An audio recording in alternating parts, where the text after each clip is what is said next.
Dear students of class 7। तो बच्चों, आज की इस वीडियो में हम करेंगे व्याकरण भाग में से हमारा पत्र का नाम है बहन को समय का महत्व बताते हुए पत्र लिखिए। तो ये आज हम पत्र करेंगे जिसमें हम अपनी छोटी बहन को समय का महत्व बताते हुए उसको पत्र लिखेंगे कि समय की कद्र करनी चाहिए, ठीक है। और समय अगर एक बार निकल जाए मौका तो फिर दोबारा हमारे हाथ में नहीं आता। तो जैसा कि हमें पता ही है कि किसी भी पत्र की शुरुआत में सबसे पहले हमने उसका एड्रेस लिखना है, पता लिखना है, ठीक है। तो यहाँ पर पता लिखा हुआ है B44 वसुंधरा गाजियाबाद उत्तर प्रदेश। तो आप इसकी जगह कोई और एड्रेस भी लिख सकते हो। उसके बाद पते के बाद हमने दिनांक तारीख लिखनी है, तिथि, जो भी जिस दिन भी आप लिख रहे हो पत्र उस दिन की तिथि। उसके बाद हमने अपनी बहन को संबोधित करते हुए, क्योंकि हम बहन को लिख रहे हैं तो यहाँ पर हम बहन का नाम लिखेंगे, ठीक है। छोटी बहन है तो इसीलिए हम लिखेंगे कि स्नेहमयी बहन कृष्णा। तो बहन, छोटी बहन को ऐसे हम संबोधित करेंगे कि प्यार से, ठीक है, स्नेहमयी बहन कृष्णा, सस्नेह शुभ आशीष, ठीक है। उसके बाद शुभाशीष की जगह आप नमस्ते भी लिख सकते हो या फिर कुछ और भी, बट आप यही लिखोगे यहाँ पर सस्नेह शुभाशीष। तो इसके बाद पत्र की शुरुआत करेंगे कि तुम्हारा पत्र मिला, तुमने अच्छा प्रश्न किया है कि समय का क्या महत्व है। मैं यहाँ कुछ उपयोगी बातें लिख रहा हूँ, इन्हें ध्यान से पढ़ना और फिर इन पर विचार करना। तो बच्चों, आप अपने अपने हिसाब से लिख लेना, ठीक है। अगर आप लड़की हो तो आप उस हिसाब से लिखना कि आप विचार कर रही हैं। अगर आप लड़के हो तो आपने कोई चेंजेस नहीं करने इस पत्र में, ठीक है।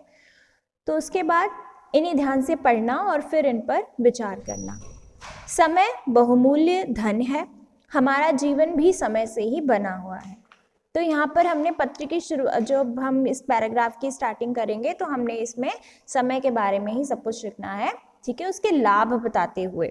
तो समय कभी किसी के लिए नहीं रुकता, अर्थात लगातार चलता ही रहता है। समय को व्यर्थ गंवाने वाला मनुष्य जीवन में कभी सफलता नहीं पाता। जानते हो ना आप कि अगर समय एक बार निकल जाए तो हम दोबारा उसको वापस नहीं ला सकते। तो इसीलिए सही समय पर सही काम करना ही सफलता की निशानी होता है। तो मान लो तुम अपनी पढ़ाई पर प्रारंभ से ही ध्यान नहीं दे रही हो, ठीक है। तो समय ऐसे बीतता जाता है, फिर इम्तिहान निकट आ जाते हैं, पास आ जाते हैं पेपर।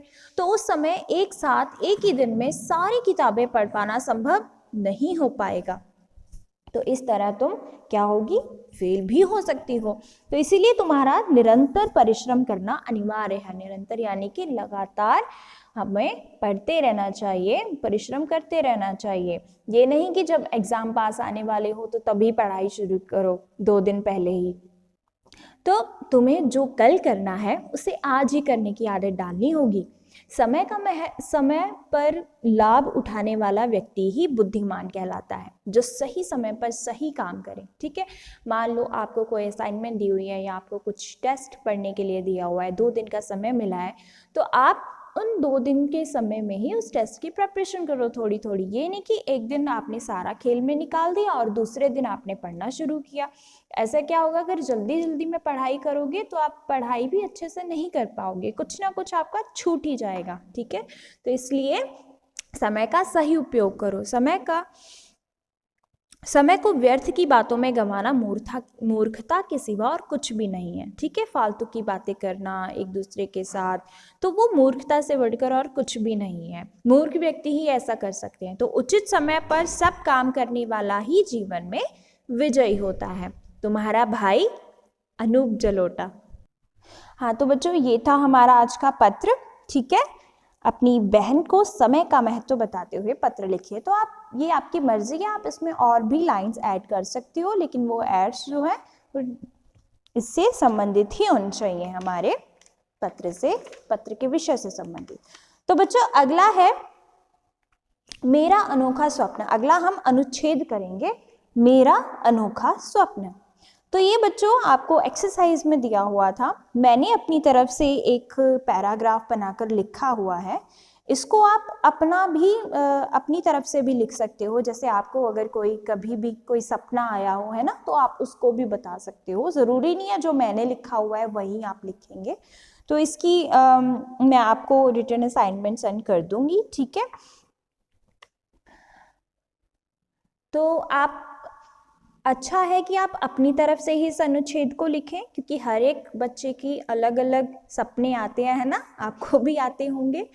तो अच्छे से अपने आपने जो सपना देखा उसको लिखो, कोई भी मिस्टेक ना हो, ठीक है। ध्यान से 1-2 बार उसको लिखो, फिर फाइनल अपनी कॉपी में लिखो। तो जो बच्चे नहीं लिख सकते वो जो मैंने लिखा हुआ है आप इसको भी लिख सकते हो, ठीक है स्टूडेंट्स।